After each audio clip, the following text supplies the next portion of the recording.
Friends, இன்றைக்கி வந்து ஈரல் செய்ய போகிறோம். மட்டன் ஈரல் வறுவல் செய்ய போகிறோம். எப்படி செய்யலாம்னு பார்க்கலாம். வாங்க வீடியோக்குள்ளே போகலாம். ஒரு எண்ணெய் கடாய் வச்சு ஒரு 4 ஸ்பூன் கடலை சேர்த்து கொஞ்சமாக நம்ம கறி மசாலா தூள் சேர்த்துக்கலாம். ஒரு வெங்காயம், ஒரு தக்காளி, கொஞ்சம் கொத்தமல்லி, கருவேப்பிலை இதோட சேர்த்து வச்சுக்கலாம். வெங்காயம் தக்காளி நல்லா வதங்கிட்டு நம்ம மட்டன் ஈரலை இதோட சேர்த்துக்கலாம்.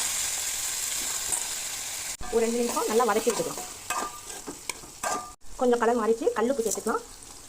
ஒரு ஸ்பூன் அளவு மிளகாத்தூள் சேர்த்துக்கலாம். ஒரு ஸ்பூன் இஞ்சி பூண்டு சேர்த்துக்கலாம். மிளகு ஜீரகம், ஒரு தக்காளி வெங்காயம் அரைச்சி வச்சுட்டு அதை இதோட சேர்த்துக்கலாம். ஒரு சில தேங்காய் அரைச்சிட்டு அந்த விழுதை இதோட சேர்த்துக்கலாம். கொஞ்சமாக மஞ்சள் சேர்த்துக்கலாம். எல்லாத்தையும் நல்லா ஈவனாக சேர்த்து வதக்கி விட்டுக்கலாம்.